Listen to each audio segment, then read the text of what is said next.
President Putin's brutal invasion of Ukraine is causing death and destruction every day. It has shocked the world and shaken the international order. For months, we have exposed Russia's long list of lies. They claimed they did not plan to invade Ukraine, but they did. They claimed they were withdrawing their troops, but they sent in even more. They claim to be protecting civilians, but they are killing civilians. Now, they are making absurd claims about biological labs and chemical weapons in Ukraine. This is just another lie, and we are concerned that Moscow could stage a false flag operation, possibly including chemical weapons. The Ukrainian people are fighting bravely, defending their homes and their future, and we must support them. Tomorrow we will be joined by the Ukrainian Defense Minister Alexei Resnikov and our older partners Georgia, Finland, Sweden and the European Union. The whole world has condemned this senseless war. NATO allies, the European Union and other countries have introduced unprecedented sanctions on Russia. For many years, NATO allies have trained tens of thousands of Ukrainian troops. Many of them are now fighting on the front lines. Allies have also provided significant quantities of critical equipment, including anti-tank and air defense weapons, drones, ammunition and fuel. This training and equipment is helping Ukraine to defend itself. Ukraine has a fundamental right to self-defense enshrined in the UN Charter, and NATO allies and partners will continue to help Ukraine uphold that right by providing military equipment and financial and humanitarian assistance. NATO's core task is to protect and defend all allies. We have responded to this crisis quickly, activating our defense plans, raising our readiness, and deploying the NATO response force for the first time for collective defense. There are now hundreds of thousands of forces on heightened alert across the alliance. 100,000 US troops in Europe, and around 40,000 troops under direct NATO command, mostly in the eastern part of the alliance.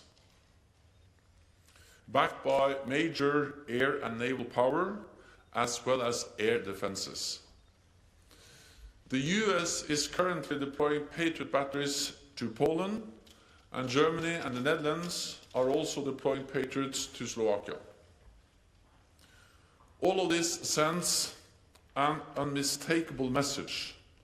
An attack on one ally will be met with a decisive response from the whole alliance.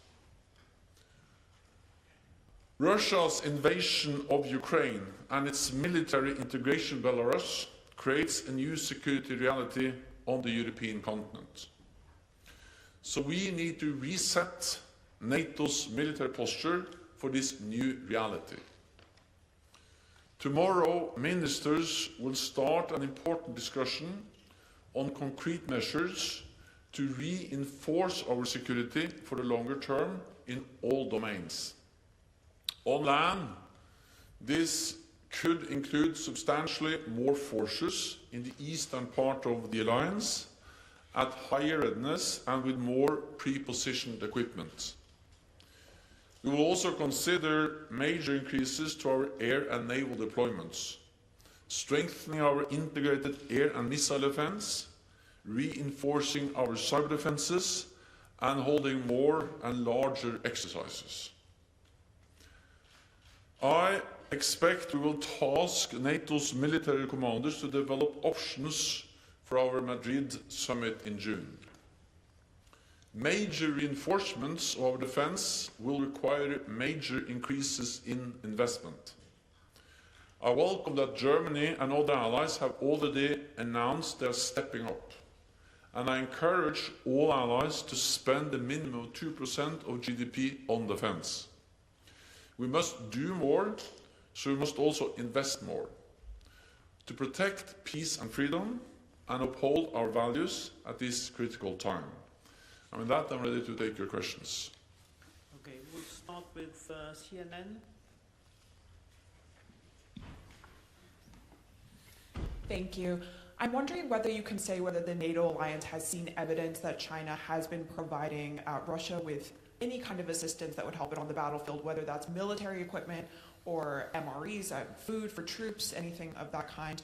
And also with regard to the situation that we saw earlier this week with Russia targeting a military base very close to Poland's border, I'm wondering what you can say about the kind of red lines and whether there would be any kind of consequences if a missile, for example, were accidentally to enter NATO territory or on purpose. Thank you. So NATO's core responsibility, our main responsibility, is to protect and defend all NATO allies, 1 billion people in 30 different countries, and to ensure that we also do that now in a more dangerous security situation in Europe caused by the invasion of Ukraine by Russia. We have increased the presence in the eastern part of the alliance, we have increased the readiness of our troops, and we are deploying more capabilities, especially to the eastern part of the alliance. So an attack on one ally will trigger the response from the whole alliance, and we are there to protect and defend every inch of NATO allied territory. When we see more military activities, when we see actually fighting going on close to NATO borders, there is always a risk for incidents and accidents. And therefore we have to make every effort to prevent such incidents and accidents, and if they happen, to make sure that they don't spiral out of control and create really dangerous situations. And we are very closely monitoring the airspace and the border areas around NATO, and our military commanders also have the lines to the Russian commanders to help to prevent incidents and accidents, and also prevent them from spiraling out of control if they happen. On China, so China should join the rest of the world, condemning strongly the brutal invasion of Ukraine by Russia. And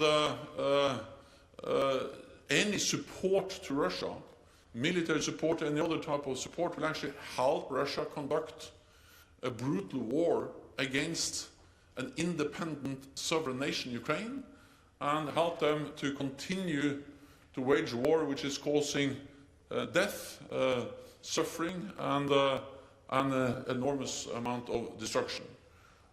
So China has an obligation as a member of the UN Security Council to actually support and uphold international law, and the Russian invasion of Ukraine is a blatant violation of international law. So we call on Russia to clearly condemn the invasion and, of course, not support Russia, and we are closely monitoring any signs of support from China to Russia. We'll go to the National News Agency of Ukraine, over there. Dmitry Shkurko, National News Agency of Ukraine. Secretary General, NATO have a glorious story of supporting some countries and preventing bloodshed, for example, like it happened in Sarajevo, in Kosovo, and so on. What is the threshold for NATO when the Russian killings will overcome that threshold to NATO for direct involvement? And with a short follow-up because of that, if you follow the Russian rhetorics, they are not going to stop purely in Ukraine. So that the question is, isn't it the right time for NATO to intervene, to defeat and to break the Putin's military machine, while it stick in Ukraine while waiting when the Russian bombs will be falling to the European capitals. Thank you. NATO allies have supported Ukraine for many years, and especially since Russia invaded Ukraine for the first time back in 2014. And NATO allies like the United Kingdom, the United States, Canada have also helped to train tens of thousands of Ukrainian forces, special operation forces and other troops. And they are now bravely fighting and resisting the invading Russian forces. And I think this support over many years have proven extremely important in strengthening the Ukrainian armed forces, and the Ukrainian armed forces are much bigger, much stronger, much better equipped, much better trained now than in 2014, and I'm glad that NATO allies have helped to achieve that with the training and with the equipment. Then of course it's first and foremost the courage of the Ukrainian armed forces and the Ukrainian people and the Ukrainian political leadership that has actually enabled them to fight back, to slow down, to resist the brutal invasion conducted by the Russian Federation and which is the responsibility of President Putin. And it is President Putin who is responsible for this war. He can end this war now, withdraw all his troops now, and then engage in good faith in a political effort to find a diplomatic solution. So we're calling on President Putin to do exactly that. Then NATO's Ukraine is a highly valued partner which we have supported and continue to support, and allies are also stepping up support, partly with military equipment, partly with financial support, humanitarian support, but also by imposing the sanctions which is forcing, which are actually crippling Russian economy. Our responsibility as an alliance is to protect and defend all allies, and we are sending a clear message that we are ready to do so by increasing the presence in the eastern part of the alliance.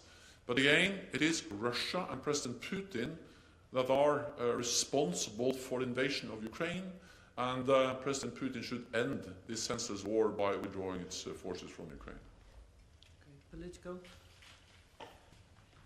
Thank you. I'm Lily from Politico.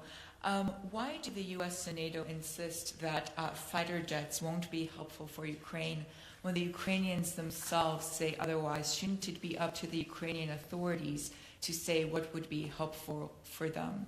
Thank you. NATO allies are providing many different types of equipment, including advanced air defense systems, which have actually helped the Ukrainians to shoot down Russian planes, Russian missiles, and the allies continue to provide support also when it comes to different types of air defense systems. But I will not go into the details of every type of supply, every type of support, exactly how and where, because I think that will just make it harder and more difficult to continue to provide this type of support. NATO allies are stepping up and providing also advanced air defense systems.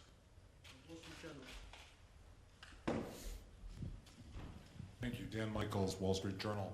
To follow up on the earlier question, there have apparently been UAV incursions into NATO airspace. Apparently one Russian drone entered and left Polish airspace, and another one crashed in NATO territory. How do you determine when something like that is an act of aggression or an act that warrants response? And you were talking earlier about escalation. How do you ensure that something like that is handled in a way that is appropriate and doesn't get out of control? Thank you. Well, I cannot confirm the latest incidents you are referring to, but in general I can say that we are stepping up our vigilance, our presence, the way we monitor our airspace, and including by deploying new Patriot batteries to the eastern part of the alliance. And by doing that, and also through our AWACS surveillance planes and increased air policing, air patrolling, we are both increasing the capabilities we have to monitor, to track, but also to ensure that we are able to react if needed. NATO's integrated air and missile defense tracked the flight path of an object which entered Romanian airspace on Sunday. In response, Romanian fighter aircraft scrambled immediately to investigate, and the Romanian authorities and NATO are reviewing these incidents, as we're also reviewing the incident that ended with the crash of a drone in Croatia.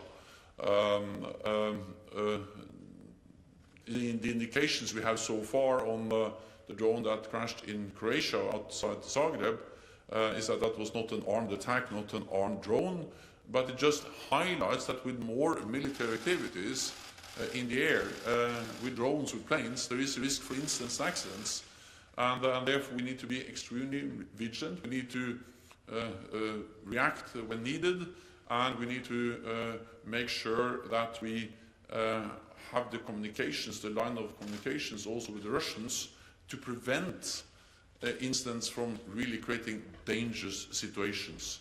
So that's the reason why we are increasing the presence and also the surveillance and monitoring of the airspace of NATO. Bloomberg, lady in blue, just behind. The question, Natalia Grosiek from Bloomberg. I just wanted to follow up on what you said in your introduction about the risk of false flag event and Russia maybe using chemical weapons. How would NATO respond in such a scenario? Is this a red line for potential NATO intervention? Thank you. Any use of chemical weapons will be a violation of international law, will be a violation of the ban that, or the treaty that bans chemical weapons, and Russia has signed to that convention. We call on Russia not to use chemical weapons. We call on Russia to withdraw all its forces and to stop the fighting, but in particular not to use any chemical weapons. Russia has used chemical agents before to attack and actually kill political opponents. We have also seen that Russia has supported the Assad regime in Syria and helped to facilitate the use of chemical weapons several times in Syria. And any use of chemical weapons is absolutely unacceptable, and therefore it is also extremely important that Russia understands that it is unacceptable if they consider any use of chemical weapons, and we are also very vigilant about the possibility of them trying to stage some kind of pretext false flag operation to provide an excuse for any type of use of chemical weapons. Okay, we'll go to NPR, Deutsche Welle, lady in pink. Thank you very much. Just somewhat of a follow-up on Natalia's question. She was asking what NATO would do and whether this changes your red line. So as you say that you are looking at NATO's military posture again, is this something that you would consider changing? You have said that this would be a war crime, and we know that simply warning Russia against doing something is not enough of a deterrent to stop it. So if NATO knows, or if NATO sees that a chemical attack could take place, and you say that's a war crime, would NATO consider changing the fact that it would not intervene in case of such a threat? Thank you. Our main responsibility is to protect and defend all NATO allies. It is important that Russia understands that we are there to do exactly that.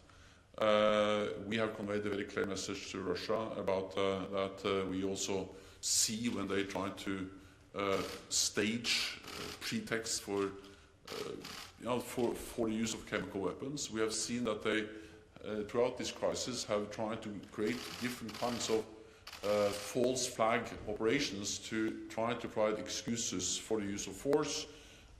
We saw that in the lead up to the intervention, and now we have seen them accusing Ukraine and also NATO allies developing chemical weapons. And that's an absolute lie, and therefore it also makes us a bit concerned about the possibility that they are actually planning to do that. The President of the United States and other allies also made it very clear that if they use chemical weapons, there will be a high price to pay. But I will not speculate about any military response from the NATO side, except for saying very clear that NATO's main responsibility is to make sure that we defend and protect all allies. DPA, gentleman in white, just behind, yeah. No, just, oh, okay. Frankfurt Allgemeine Zeitung. Thomas Kutschka, Frankfurt Allgemeine Zeitung. Secretary General, after the demise of the INF Treaty, it's been NATO's position that the Russian deployment of SSC-8 will not be reciprocated by the deployment of medium or intermediate nuclear-capable missile systems. In the light of the Russian aggression against Ukraine and President Putin's threats, nuclear threats to NATO, in your view, does this stance need to be reviewed? The demise of the INF Treaty was a serious setback for international arms control, because the INF Treaty, agreed in 1987, banned all intermediate range weapon systems. Then over the last years, over actually several years, we have seen that Russia has deployed a new missile which violates this treaty, and then that led to the demise of the treaty a few years ago. We have stated from the NATO, and Russia has deployed these weapons over now several years, the SSC-8. We have made it clear that we will not mirror what Russia does. So we have no plans to deploy nuclear-capable intermediate-range land-based systems in Europe. At the same time, we need to be able to make sure that we are able to respond and protect all allies, also in a new security environment where Russia has deployed more nuclear-capable missiles.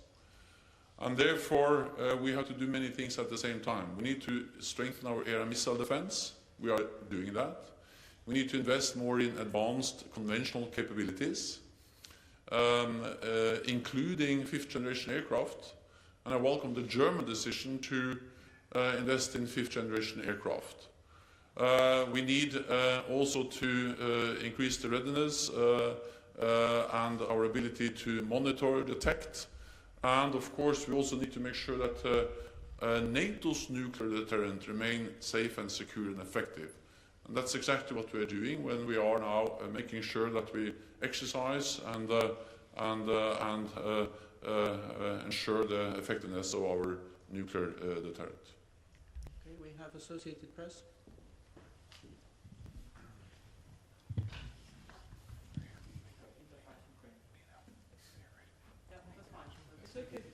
Hi, Mark from Associated Press. Mr. Secretary General, what do you know about the 3 European leaders visiting Ukraine today? NATO allies and the European leaders have had extensive contacts with Ukraine and the political leadership in Ukraine, including with President Zelensky throughout the whole crisis, and also to lead up to the crisis. I think it's important that leaders of NATO countries, of European member states, are engaging closely with President Zelensky. We will have the defense minister of Ukraine attending the NATO defense ministerial tomorrow by video link, and therefore I think it's important that we, at all levels, in different formats, engage and meet with the Ukrainian political leadership. Interfax. Well, thank you, Interfax Ukraine, Irina Sommer. This morning, some mass media spread information about possible extraordinary summit, NATO summit, next week. Can you please confirm this? And second technical question, according to my information, it took for NATO bureaucracy 1.5 weeks to implement Ukrainian request for fuel. Can you please comment on this too? Thank you. Well, NATO allies are providing and have provided a lot of different types of support to Ukraine. Some of this is channeled to the NATO framework, some are provided bilaterally, and for us it is important that we provide support on short notice and that we provide critical support which Ukraine needs. So overall I think the message is that over many years, leading up to invasion, but also after invasion, allies have been very quick in stepping up and providing support. And again, I'm a bit reluctant to go into all the details about exactly how and where and when, but the overall picture is that allies are providing significant support, and they have done so on short notice, and that's different types of weapons, but also that includes fuel. Well, NATO allies have consulted and coordinated closely over several weeks, both in the lead up to the invasion, but also after the invasion. We had a virtual summit just one day after, and we will have different ministerial meetings, also extraordinary ministerial meetings, and we will have an extraordinary defense ministerial meeting tomorrow. Then we are able to convene also a NATO summit with all the NATO leaders on short notice, but I cannot go into more details about that now. Okay, we'll take a couple of questions online. We'll go to jutarnji list, Augustin Pajokai. Yes, thank you, Anna. Secretary General, I have a question which many people in Croatia are asking. How is it possible that a drone of 6 tons heavy enters NATO airspace and flies for around an hour and crashed in the capital of a NATO member state while you are so vigilant in defending NATO sky? And do you know something more, whether it really was a drone without a weapon or something? Because the Prime Minister and Minister of Defense said that there was an explosive device in this flying object that crashed in Zagreb. Thank you. Well, I spoke with Prime Minister Plenković on Sunday, and we are working together to establish all the facts, but the preliminary indications and information we have is that this was an unarmed drone, and that the drone was off course, and that it ran out of fuel and crashed outside Zagreb, or crashed in Croatia.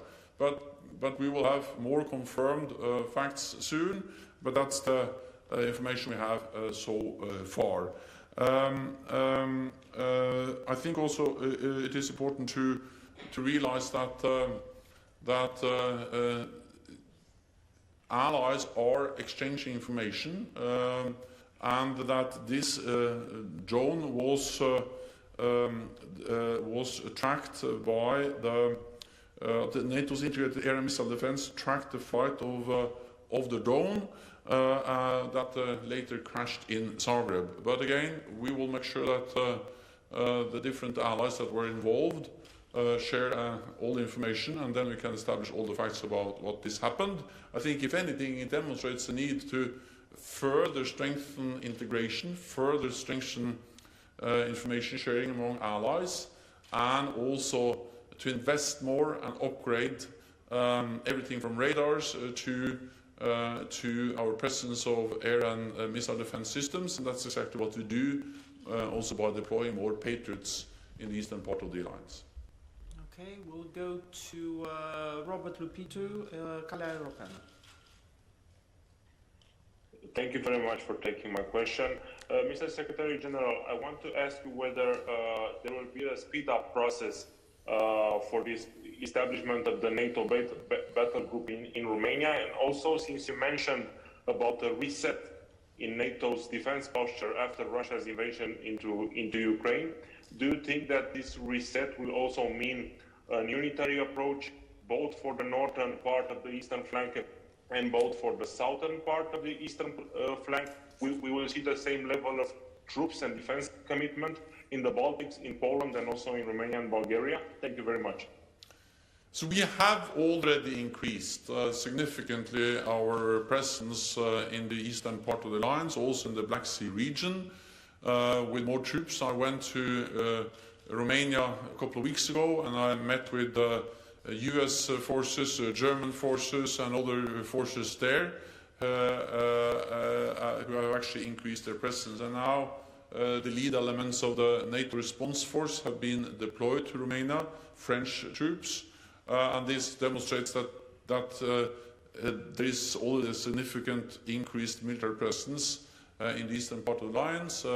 We speak about 40,000 forces on high readiness and the direct NATO command. Then we have the national forces. We have also bilateral arrangements. So in total, this is a quite significant presence both in Romania and the southeast of the alliance, but also in the Baltic region. This is our immediate response. And as I said, the battle groups is under establishment with the French-led VJTF element. Then what we will discuss at the Defense Ministerial meeting is not only the immediate response and the need for support to Ukraine, but we will also look at the need to reset our presence, our deterrence and defense posture in light of the Russian invasion of Ukraine and the integration of Russian and Belarusian forces. That will take some more time because I think we need to assess the different options. We need advice from our military commanders, and I expect that the ministers, when they meet tomorrow, will agree will agree to ask our military commanders to provide advice for a more longer-term adaptation. So I think it's important to distinguish clearly about the immediate response, already tens of thousands of more troops, air power and naval power, and then the more long-term adjustment of our posture. There will take some more time before we take final decisions. I expect that to be made at the NATO summit at the end of June.